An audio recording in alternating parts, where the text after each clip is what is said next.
Mesdames, Messieurs, bonjour et bienvenue dans ce flash d'informations sur Maliba TV1.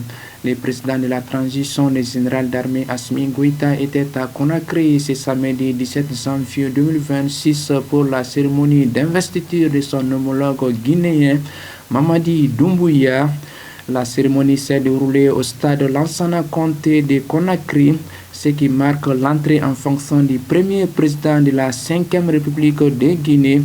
Plusieurs chefs d'État africains étaient également présents, dont le Rwandais Paul Kagame, les Gabonais Brice Clotaire Oligui Nguema et le Sierra-Léonais Julius Maada Bio.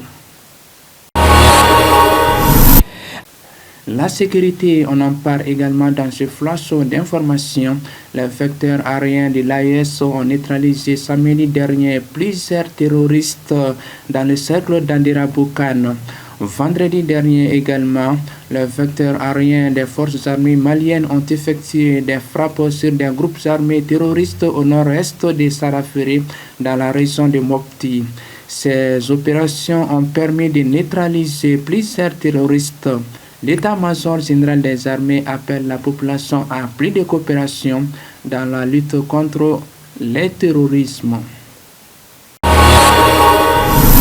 L'actualité internationale à présent en Ouganda, le président Yoweri Museveni s'est exprimé ce dimanche 18 janvier 2026 après l'annonce de sa victoire avec 71% des voix par la commission électorale. Le chef de l'État au pouvoir depuis 40 ans rempile pour un 7e mandat à l'âge de 81 ans.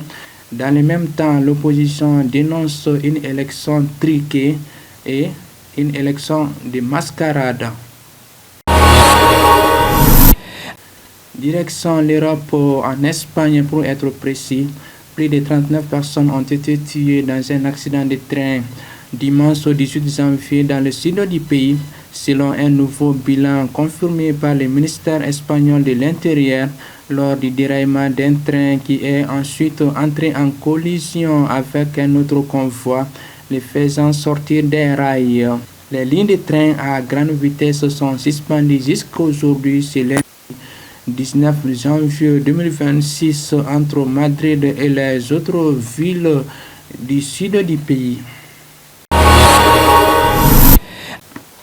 Sport, pour terminer ce flash d'informations, football CAN Maroc 2025, le Sénégal est le nouveau champion d'Afrique.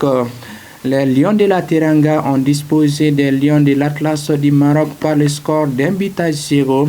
Avec ce nouveau sacre, le Sénégal décroche ainsi son deuxième trophée de la CAN après celui de 2021.